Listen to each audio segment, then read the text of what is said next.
All right, here we go.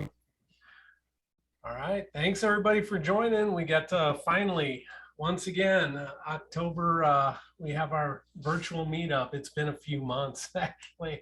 I think our last meetup was in May when we had Charles Pretzer here from the Linkerd project. So we're long overdue. So anyway, I'd like to welcome everybody on behalf of the St. Louis Golang Steering Committee. It's myself, Paul Balog, and then we've got Mike Madden here. Brandon Hunter is also one of our, he's not here just yet, and Siju John. And of course, our emeritus steering committee member, Sabri Blackman. Go through here and just want to give a shout out and thanks to GoBridge for covering the meetup fees as well as the use of the Zoom account. So, and as such, because we're utilizing their services, we just want to point out the code of conduct with provided by GoBridge. So just basically be excellent to each other, just like Bill and Ted say. Again, yeah, just here, just to remember, we do have the YouTube channel. We'll be putting this recording up later on this afternoon or evening, I should say. And keep in mind that we do have the domain registered, the stlgo.org. I do want to say that today, my beer of the day is Miller Lite. I'm, trying to go through some old beer that I had, so I'm drinking this stuff. It's good though. So some stuff that's happened since the last time we've met, and actually it's very recent here that we do now have, GoBridge does have a partnership to get a mentoring platform. So that's from exorcism.org. So one of the nice things now is that we have that where, you can go do some of the exercises, and here, let me switch over to that here. But yeah. So on their site, you can go through, do some different tutorials and all that, learn everything you need to know about Go and being proficient with Go. It's all good stuff. And then you can even get on there to get paired up with a mentor. So, and if you are a professional, and again, you don't have to be a professional, you can even set up yourself up to become a mentor yourself. So that's some pretty big news. Bill Kennedy pinged me on that one. There is a video as well that did an overview on that. I don't have it on there, but it is on the GoBridge Developer Network YouTube channel. So I'll try to throw a link out there, or I'll definitely have it in the show notes anyway for afterward. So definitely, that's great news. So anything to advance the use of Go and the knowledge in it. So awesome. Just coming up also, I got a notice from Google that they're going to have Go Day 2021. So I've got a link here for that. This initial topic, I guess, is going to be using generics in Go. And if you recall, I think it was last year, maybe August, we had Bill Kennedy on, and he was giving an overview of the generic specification. So that was pretty cool. So that's on the YouTube channel if you do want to go and watch that as well. But so yeah, this is next week, Go Day 2021. Let's see, keep going through here now. I don't know if anybody has anything they'd like to bring up, or I don't know, make a comment. Somebody hiring for Go developers, anything like that. Now's your chance to spread word. So, all right. Hearing none, then we will continue. And it's okay. And I was really practicing your name, so it's Bartłomiej Klimczak. So all the way joining us from Poland. So it's a nice 1 a.m. for him. So really do appreciate that you're staying awake for us to join us for this talk. So Bart, I'll leave it here. You can go ahead and take control of the screen and have at it. Hey everyone. I'm afraid I can't share the screen. Okay. You have to stop sharing. There we go. Okay. So, hello everyone. My name is Bartłomiej Klimczak, but you can call me Bart. I try to be active in the community, so I have a Twitter account where I share my knowledge. I have a blog. I organize a local meetup in Krakow, in Poland as well. As you can see, I give talks as well. So today's talk is my Go Proverbs. This is a summary of some of my comments or learning about how to write good Go code. And probably you know this guy. This is Rob Pike who gave the talk Go Proverbs, and he's my inspiration to this talk. So if you haven't seen his presentation, I highly recommend to do it because it's very good and it shows some philosophies behind this language, and it will make you a better Go developer. So I think that's all for the introduction. Let's go to my proverbs. The first thing is that I want you to focus while writing on the code, that you shouldn't think about what it is, but should think about what it provides for us. And this is a good example where we have a struct. There is of course an error in the struct because there should be type myself struct, but it doesn't matter here. And we have a DB repository in the service, and this code looks okay, but it may start lying you in some situations. For example, the type behind the repo is DB repository, but when you, for example, start mocking it in your test, it won't be a database anymore. It will be some in-memory database, but it won't be a Postgres or something like that. Another case is that happened to me in one project where I named this type Postgres repository, but after some time, someone put a cache between my service, the service, and the Postgres. And from this point of time, my code start lying sometimes because some data wasn't cached. Sometimes it start lying about what he does under the hood. So my suggestion is to just give a bit more generic name, but thanks to this, it won't lie us in any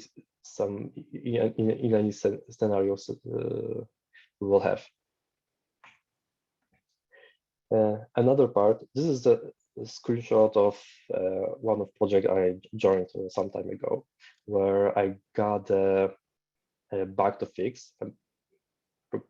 It was related to account, and what I had to do is go through all the folders I had in the repo and try to find where's the account word and check if this bug is over there or maybe somewhere else. And so what I had to do, I had to go to handler, to account, go to account.go, see if there's a bug. No, there's no bug, but I can see that it has some relations to models. So I went to models and see if there is a bug. No, there's just a simple struct, so this is not the correct folder. What I did is next, I noticed that the account has some relations to gmemp, whatever it means, and try to find the bug over there, and I couldn't find it. So, but I noticed that the account has relations to warehouse, but there is no any file name account, so I had to go through all of them and check if there's something related to the account or not. And this is confusing. And when you would try the graph relation graph between those packages, you would see that almost every package will talk with any other packet, and this is very confusing. And because of that, most of our structs, functions, types, etc., have to be public. So at this point, we start doing Python in Go, where everything is public. So what I did here, I refactored the code a bit and put everything what's related to the account to one single folder. And every time when I will have to do something with the account, I know exactly where to start looking. And everyone will, after me, will know where at least start looking for something. And this is a screenshot of another production project where, as you can see, someone generated a Go doc for this project, and I'm not able to show you the whole list, but it's very long. I had to scroll for very long to see the bottom of the page. And this is actually the consequence of thinking that way, where every package has some weird dependency to every package, and everything has to be public. This is the output of this approach. So my goal probably is that you should think about your API not from your point of view, but from your customer's point of view. You should think about, if you make something public, does it make sense from your users or not? If not, maybe it shouldn't be public. And you should think about what forced you to make it public. Maybe you have some unnecessary dependency between packages, and maybe you can merge them or just part of them. And the second thing is exporting from the packages what's really needed. And imagine that, for example, in our Go standard library, that the standard library not only gives us what it does right now, but have some internal types exported as well. Imagine how confusing it would be to developers that will see that it's public. Then it means I can use it, but probably I should, but I don't know because very often we don't read the docs and so on and so on. So my suggestion is to make the public API of your code as small as possible, and you should think about it as, is it possible to break something internally using your public API in your package? If it's possible, then you probably should fix it. I really like this piece of code, and we'll be back into it a few times. So this is a code from a repository where we just get some data from the database. We query using the ID and the status. We read the data and return what we fetched. And this code looks okay, but it has some troubles. The first thing is, what if I need to get the data but with a different status? What can we do to make it happen? The first thing we can do is just create another function. We'll call it get, for example, get inactive or something like that. But we'll produce the very similar methods multiple times, so this is not very handy. So we can extend this function to accept the status as a last parameter, and it will be better because we can fetch any data regardless of the status, but it's not perfect because my suggestion is to get rid of the status at all here, and here is why. The first thing is that imagine how we would test the logic we have here. Our query, when you think about it for a while, our query fetch some data for its ID and its status. It means that there is some logic in our business code that relies on the status. And when we want to test it, this part of the code, we will have to mock the repository, put the correct record in the mock in the memory, and return it with the status. And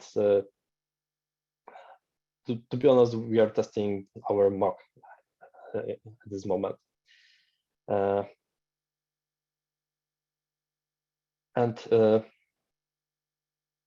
So the status here is some kind of leaked business logic from our business domain, and it leaked to our SQL query. It's okay. So when we remove the status, we will be able to write tests that will make sure that that will add this assertion where we check the status. If the status is okay, then we can return it without using our database for it. And my go proverb is that we should keep the infrastructure layer as thin as possible. I had a story about this code.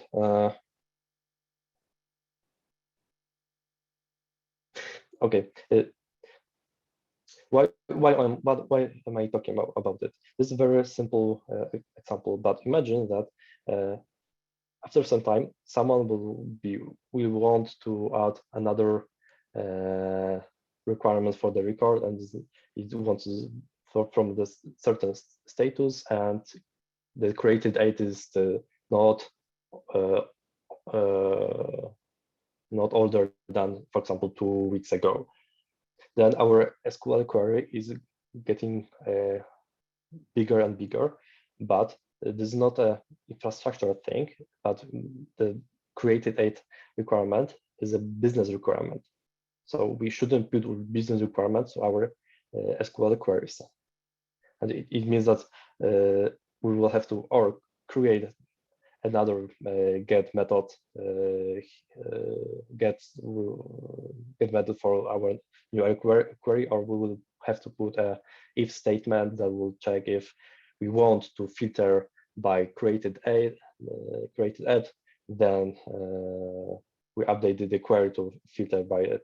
So you can see that the logic comes from is moved from the business logic to our infrastructure. What is not called is very hard to test, to maintain, and so on. So when we get this minimal method, we can write just a single test that will make sure that our query is correct, and that's all. Other codes is much better and simple to test. So let's keep the layer as thin as possible. But someone may say that, hold on, Bartek.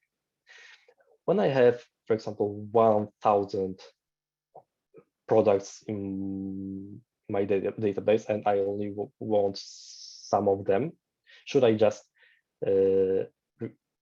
fetch all of them to our from the database to my code, filter them in the code, and just work on it? Of course not. But I want you to think about when we put our we extend, for example, our queries or put business requirements to our infrastructure very consciously, and you should be aware of consequences of it, because if the infrastructure is growing, it's harder to maintain, etc., etc. This code has another issue, because when we are talking about tests, imagine how the business logic can test, how the test will look like when we want to check if the with the record with a certain ID exists in the database or not. In this code, we have two situations: that the ID it doesn't exist in the database, or it exists in the database, but it has different status. There are two different cases. And our code from two different cases will return exactly the same error. In this case, it will be SQL no errors or something like that. So as you can see, putting the logic to the SQL makes task from the business point of view very hard to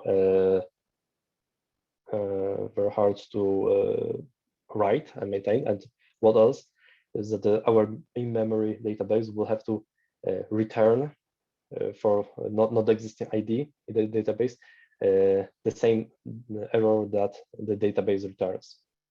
It will be rows, SQL not rows, no rows, or something like that.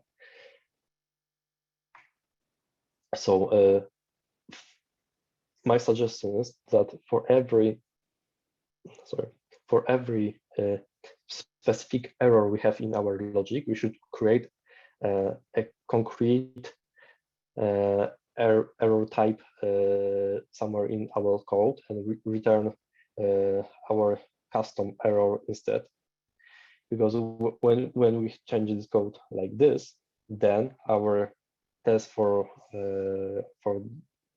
this error will be very simple, and it won't require any hacking or leaking some information about our infrastructure. So my suggestion is my proverb is test our errors and think about errors as well when we are developing our code. Do you have any questions, suggestions, or something related to what I said since now? Till now? No, I definitely agree. Always, yeah, test for your error cases, because you want to make sure you're throwing the right exception, so it's friendly, so that your users can figure out what went wrong.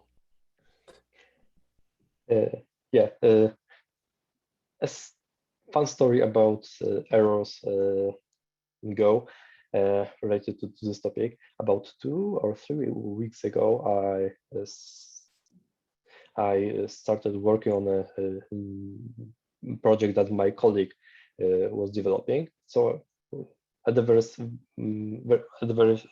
first step, I went to the repository, read the code, try to understand more or less what it does.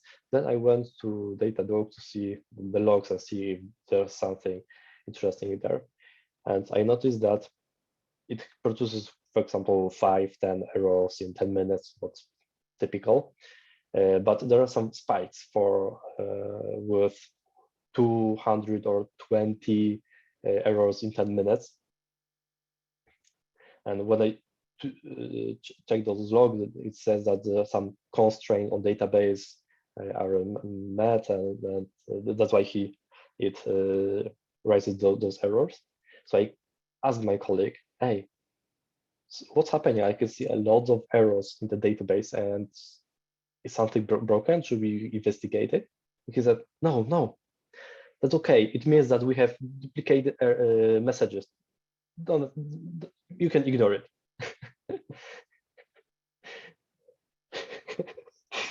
But imagine how difficult it will be to find a real bug when you have so big spikes in the log. So you have hundreds of or thousands of errors, and you have to dig, filter them out, and maybe you will find the root cause. Yeah, I know. Where I'm at, there's a lot of applications or services where they spit out errors constantly, and it's like that's just expected. It's normal. And it's like that's it should be very quiet if it's all good. It's if everything's happy. So Yeah, it is normal to have some errors from time to time, but 20,000 errors in 10 minutes looks at least weird. Is it a good idea to program for errors when you're trying to do a lookup on a column? Like let's say a username or something, and you want to check the whole thing for that username. And you do a switch statement for the error, because the database would spit out an error if it couldn't find it, on like a select. Would it be a good idea to program in that way? To make it run off the error? Yeah, instead of doing, something that covers the whole thing, you're just making the database look for this one piece of data, and you're doing a switch statement depending upon how the database returns an error. I just didn't know if that was good or I don't know. So you mean that you have a switch statement that you check if it's a nil, if it's a, for example, no rows error and something else, right? Yeah. Personally, I'm not a huge fan of it, but I've seen it in many projects. Personally, I don't like it because it creates more nesting in your code. So when you have this switch statement, and then in a successful case, you have some if statement or something like that, your code moves from the left to right. Yeah, it does. Yeah, I will be talking about it later. Okay.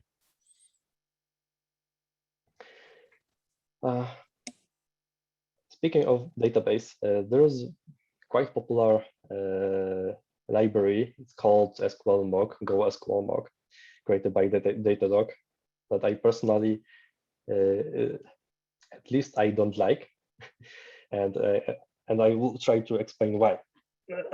At the very beginning, when I started working with Go, I found this library, and I started working with it. And after some time, I'll say 2 or 3 weeks, I produced a bug in my application that was covered by this kind of test, but it couldn't find the bug.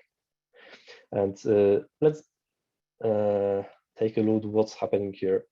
So we are creating a mock, we are checking for errors, db close typical. Then we tell the mock that we expect the begin statement, and we expect one update, one insert with some certain arguments, and then expect the rollback. But when we think about what exactly it tests, it may be problematic, because in my case, I had very similar code where I said that I expected to execute some update query, but I didn't put the whole query because it was too long, too complicated to mock it. So I didn't put it here. Very similar that they did it. And when so my tests were green, and I deployed to the production, and on the production, I find out that I made a typo in one of fields in my database. And my tests were green. My code coverage showed that everything's fine, everything was good, but I had a very nasty bug in the production. So I personally don't like this library. I mean, the philosophy behind it, because it gives us false sense of everything is okay, everything is tested. We have green tests, but it doesn't test what it's supposed to test. Well, because when we think about this code, we said we have some we want some update on the products, but we are not checking which fields we are updating. We want or how the exact SQL should look like. We have this insert, but again, we don't check if the is the SQL query is correct or not, because we may make a typo or put a comma somewhere in a bad place, or we forget about the comma. The test will be green, but our code won't run correctly. Yeah, because I mean, in this case, rather than testing what the method returns, you're just testing that what's in the implementation, which that's not really what you should focus on. Exactly. And another problem with this test is that it's very probably when you change something in your infrastructure code in your DB repository, you will have to change your test as well, even if it's not required. So, for example, when my code when I put a empty space between update and product words, and add extra space between those two words, my test will fail. That's why. Why would they fail? In my project, I use some SQL query builder.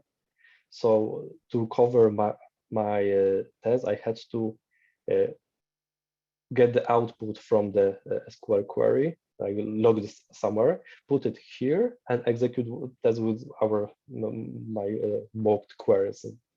For me, it doesn't make sense. So our test should give us the confidence that everything works, and we should think about if our tests do what they're supposed to do. I mean, if you have good tests, you can, I'm not saying we should do it, but we can just deploy our changes on Friday 4 p.m. and just go home and everything should be okay. Yeah. If you are such confident about our code, about our tests, then we are doing a good job. If you are not, if you are scared every time, it means that there's something wrong with our tests. Yeah, Michael, you guys release on Friday nights, right? No, that's like a anti-rule for everybody, I think. No big Or right rollouts on before. Friday. Yeah, either that or right before lunch. That's when you leave to go to lunch. So that's my rule. Yeah, no, definitely. I definitely agree with that, because yeah, often new programmers, they'll focus on the code coverage percentage rather than making sure that what tests that they have are quality. You know, that's it's not about the percentage, and that's a lot of us fall into that trap. We want to say, oh yeah, 100% coverage. Don't try. Make sure that what you have is good. Yeah, this is why I like outside-in approach. over the inside out, because at the very beginning I started with the inside out, where I write every test for every function, struct, etc., etc. But when I put everything together and deploy it, I find out that it doesn't work, because there are some mismatches between the errors I sent here and then, and it didn't work. Yeah. So I had quite good code coverage, about 80%, but still. Yep. Yep.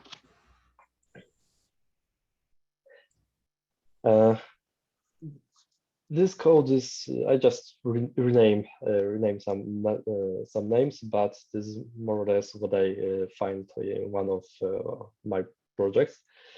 As you can see, this interface is quite big. It has about 8 methods in it. When we take a closer look, we can see that there are some areas where the first part of the interface focuses on the to-dos, and the second part focuses on the projects, whatever it means. So when I get this code, I started refactoring and thinking about what exactly is needed in my in certain places in the code, and I changed it the first step to this interface that looks much smaller, much clearer, that has only 3 methods in it.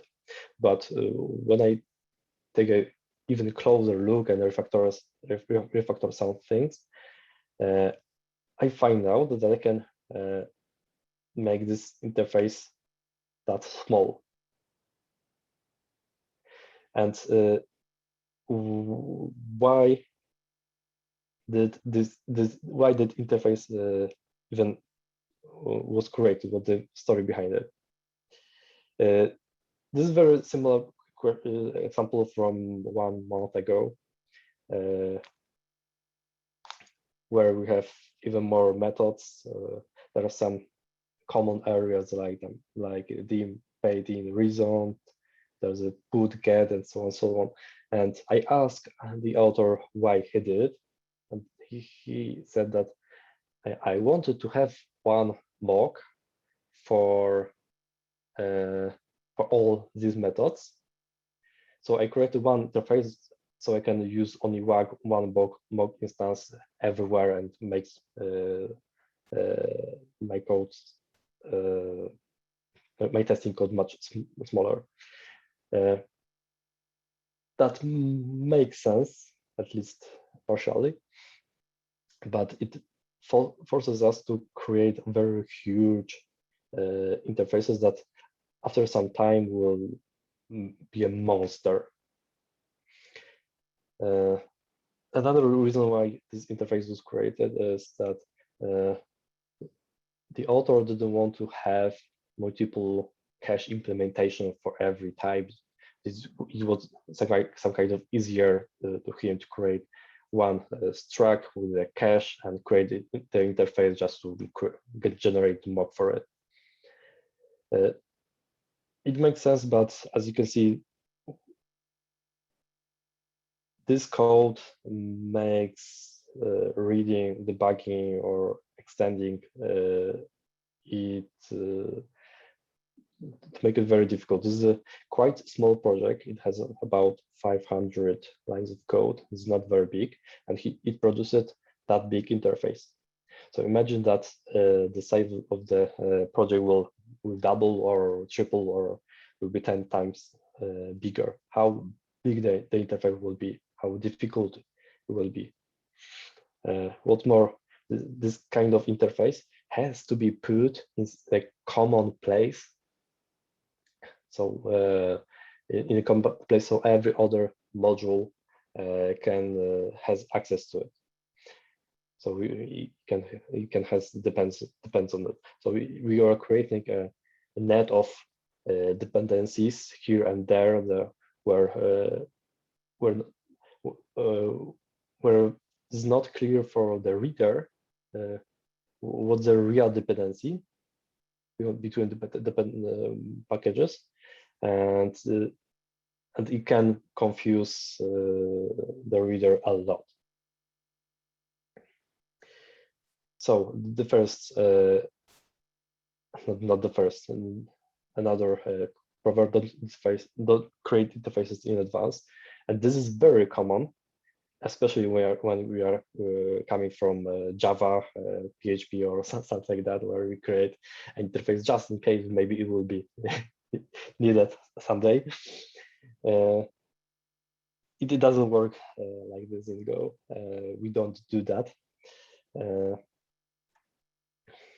And if this is a very simple interface, as I showed you, after the refactoring, maybe it's better to copy it 2 or 3 times. And why?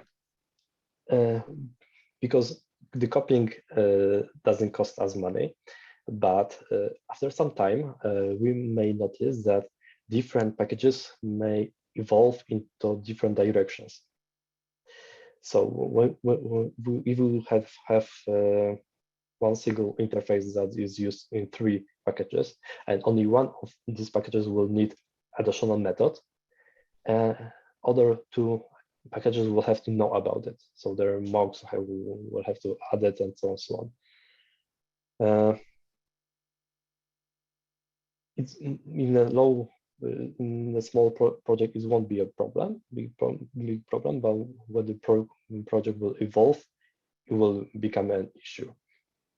And I wrote an article about this topic that tackles this problem from a different point of view, from the test point of view, where you can, by looking at your code or putting panics in your mocks, you can find which interface is probably too big in some certain situations. So if you're interested, I can send a link to this article. Yeah, that's got to be one of my favorite quotes from him. And I use that one often, even with the Java world, because with microservices and everything, developers, we want to stick to dry, right? That don't repeat yourself. And then we want to create these common libraries that get shared by everybody. But, that can cause some problems down the road, because that dependency. And then now all of a sudden, if you want to change something, maybe that impedes you to change your own code, because other people are using it. I saw that like with the the Viper project, or even the Cobra project. I mean, they don't, there's not many releases on that because everybody uses those projects. So there's terrifying, on any changes, any pull requests that get put up, they have to be really vetted. So, I mean, it's, so that's one of those things where it's like, yeah, a little copy is better than the dependency because, it gives you some freedom, I should say. Yeah, and probably you hear about this story in Node.js ecosystem, where a small project with 5 lines of code was removed from GitHub. And Pad left. Good. Yeah, that was the pad left, I believe. Yeah. I don't remember the name, but this is the consequences where of it. And there was even another Node package that depends on the small project that had 3 lines of code and couldn't compile, and everyone have to download, especially the small dependencies.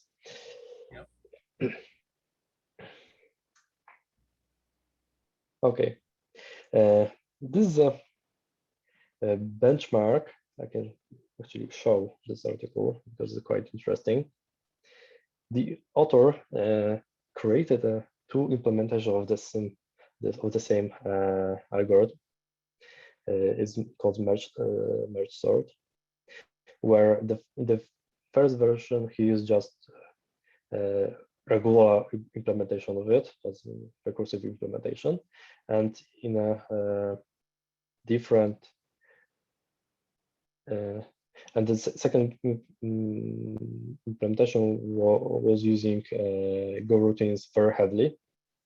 And when he took measurement of them, he found out that the non-concurrent version is about 10, 11 times faster than the concurrent one. That may sound weird, but that's true.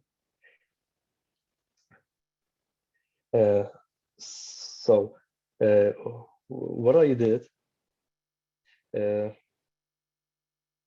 of course, he created another implementation where he limited the number of Go routines to 100 and finally get faster than non-concurrent version. Some people started asking him why did he choose 100, so I tried. At that time, there was not answer for that, so I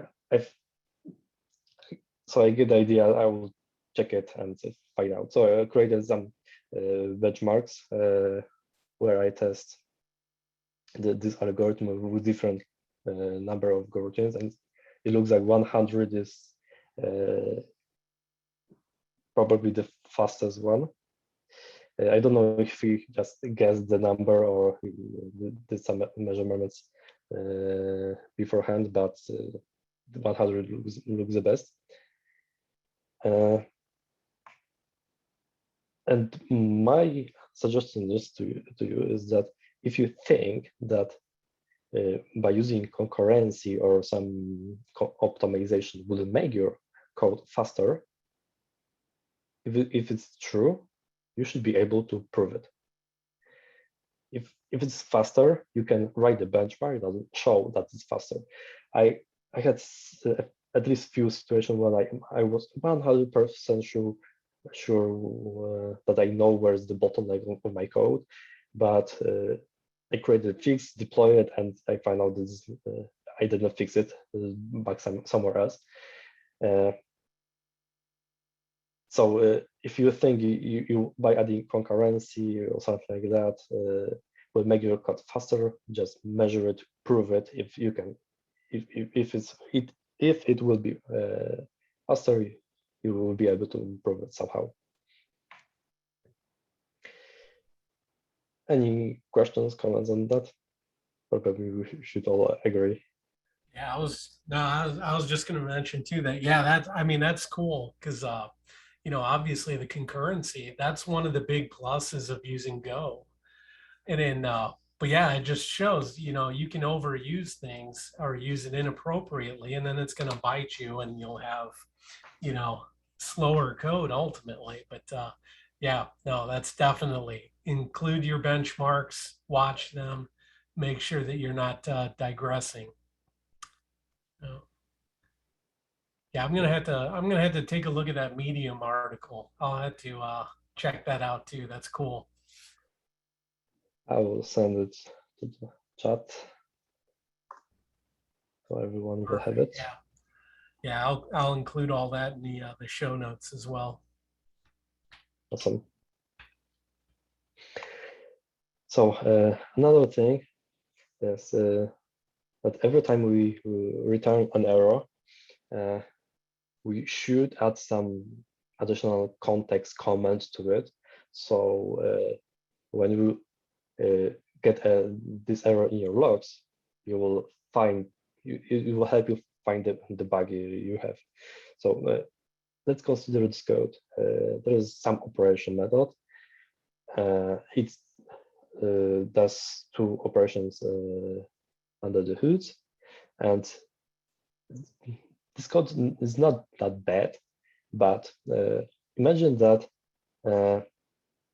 this method is used not only once, but for example, 5 times somewhere in your code, and you get mass error from do something method. So you have 5 places you have to check if the error comes from it or not. and it can be challenging if you can reproduce it locally. And yeah, this is what probably you will find in your logs, maybe some timestamp and so on. But this is what this code will give you in logs. So we can change this code a bit and add this comment to this context to our logs. So thanks to this, we'll have a deeper knowledge about what happened, what was the path our code went till it meet the error. Because in the standard library, we don't have the stack trace. So we can think about these comments, this additional context to the comments as a more business logic oriented stack trace. So this is an example of the log, and from the left you have more general information what we are trying to do, and by reading from left to right, we're getting more information where it happened. So the level of detail is increasing, and it's much easier to find the root cause.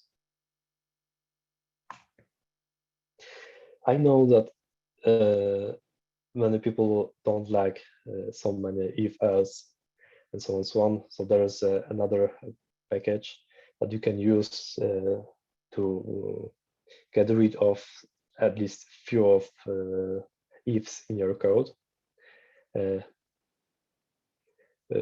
What it does is, I can show that this code should be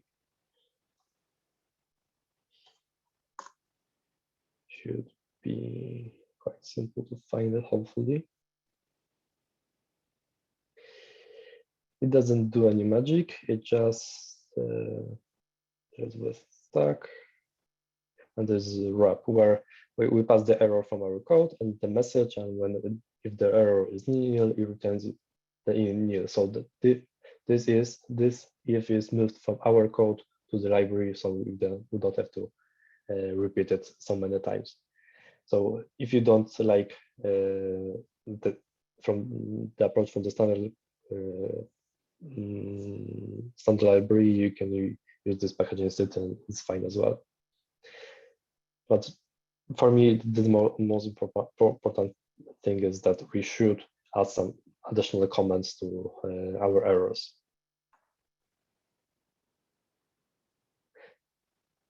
Any questions, stories? Okay, so I believe that Zach, if I pronounce it correctly, Zach, thought about, yeah.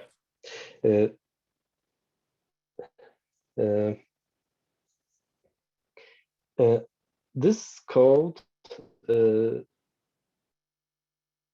when we start reading it very carefully, it isn't very complicated, but it looks a bit messy, and we can refactor it to something like this. And what did I do?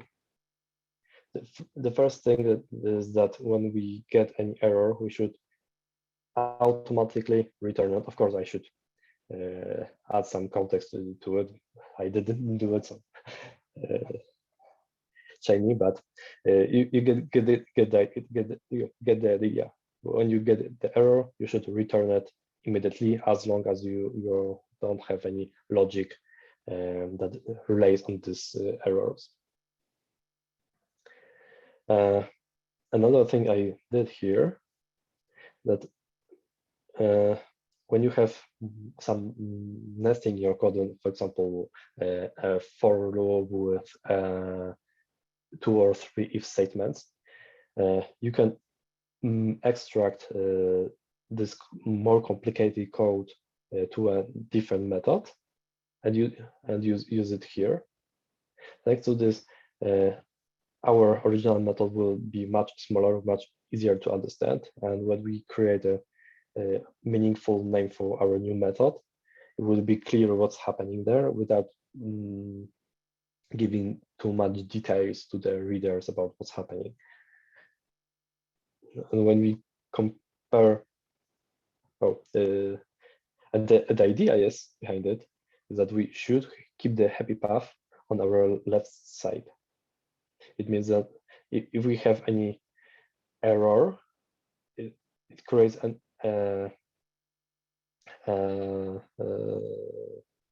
it creates more nesting in our code, and but this is only for error case. But for happy path, we should read tab to bottom. So when we read tab for bottom, we are reading what will happen when we won't meet any errors. When we have any errors, we have some if statements that will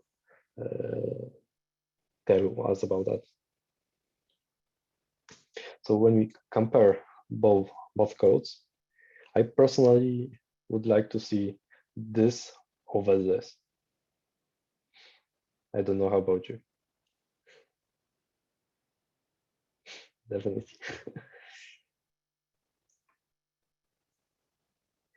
And this is kind of tricky. And in this point, I will complain about Go a bit, but this is just for the end of the talk. So as you can see, we have just a regular HTTP handler where we read the body from the client, we unmarshal the JSON from the client to our request object, we do some operations on it. If something goes wrong, we log it and return a appropriate header to end user. And this code is fine, it's quite typical in Go. What we have here is the service and the logger, and the logger logs every single case we are interested in.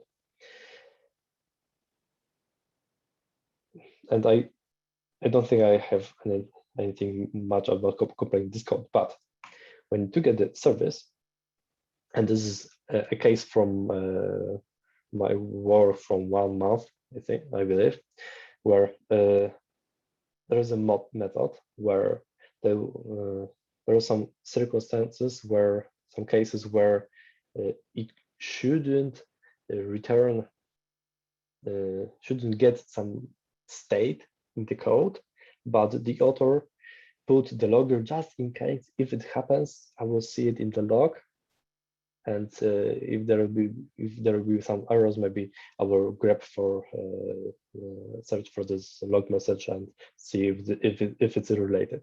It shouldn't, in theory, it shouldn't happen, but I put it just in case.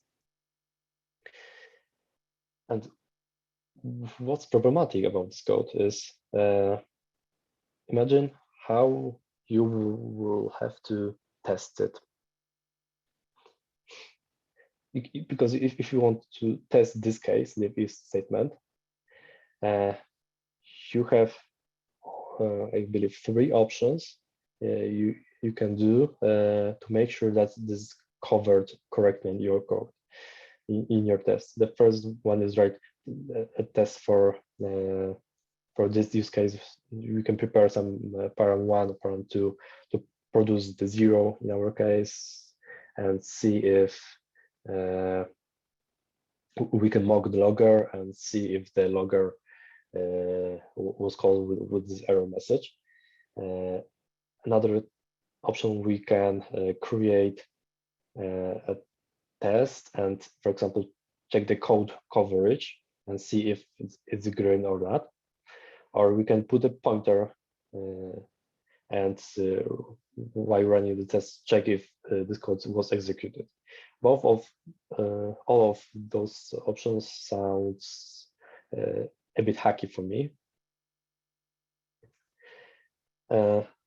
So what can we do in such a case? There's another problem with the testing this code right here. Imagine that we have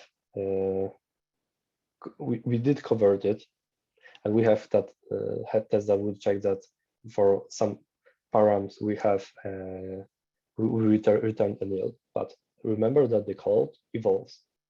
It means that this code may change in the future, and someone, even me in the future, may add some code just above the if statement that will return for these params nil as well, and then my test will start lying about why it's green. It will be green, but it will have a different reason to be green. So it can be dangerous and may lead to a very hard to debug bug. So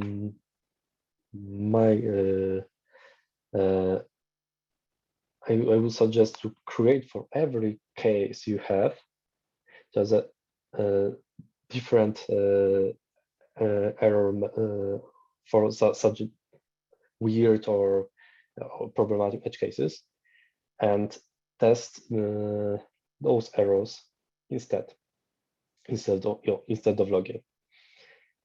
As you can see, test for it will be very straightforward. It won't be very complicated, and when you write this code, you will be 100% sure that when it's green, it is really green. But what about the error message? Maybe we still want to have it. No problem, because we can edit our HTTP handler and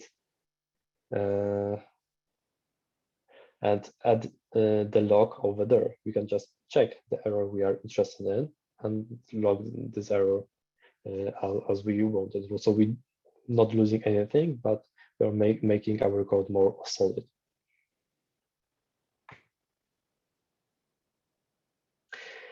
Yeah, I don't know if you are familiar with aspect-oriented programming. I can briefly explain what is it. Aspect-oriented programming is about getting everything what's related to the infrastructure, like logging I showed a few moments ago, putting metrics, etc., in your code. So in aspect-oriented programming, we don't do that, but those logs or metrics or anything related to infrastructure or observability is compiled or injected somehow when we are building our code. So we are writing code without thinking about it, but in the production code, it exists. And in Go, I don't know if there is any elegant way to do it. I mean, we can, for example, get the code, generate a code based on that has all the logs of metrics, etc. But it's, as you may feel, that this is not a very gentle way of doing it. Or we can do it in the runtime, what's very dangerous because of if we make the mistake, we will have panics on the production was not called as well. So this is what I'm missing in Go. Sometimes a lot, because we have to put, for example, metrics or logs, especially metrics to our production code, what makes it even bigger and harder to read. But this is Go, we don't do the magic here.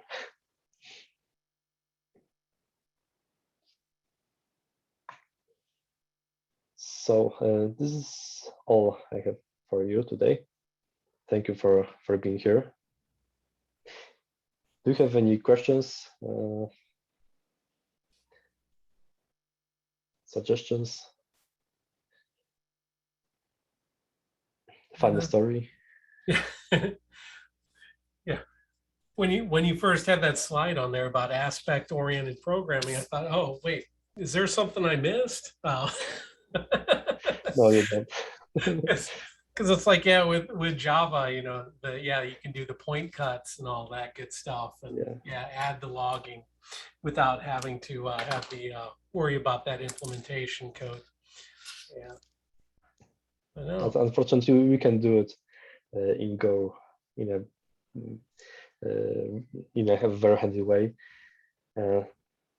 I think I understand why they didn't allow to do it, but sometimes I miss it just. Definitely comes in handy when you need it. But yeah, I don't know. So I don't know. Anybody else have any questions? Just a comment. I loved all your examples and all the practical advice. I think that was well done. All the code Thank you. examples are nice and readable. So nice job. Sure. Thanks. All right. All right. Well, I guess no other comments. So let me, I guess, grab the screen back. Let's see. Share my fancy prepared slides here. So yeah, there we go. I worked very hard for these slides. No, but no, yeah, Bart, thank you very much for presenting. We really appreciate it.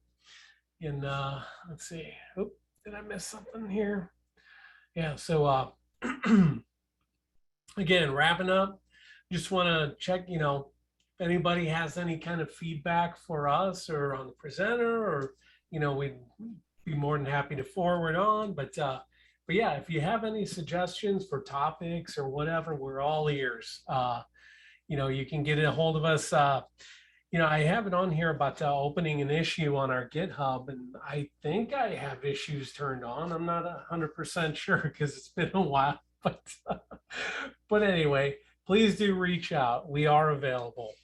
And again, as we until we someday hopefully have an in-person event, we'll have to see. You know, once hopefully we can get one of the locations available to be able to get together in person, and that would be quite a bit of fun. But until then, please feel free to get onto STL Tech Slack or the Gopher Slack, because I know Michael and I we're typically loitering around in the Gopher Slack in the meetup organizers area. So anyway, definitely reach out.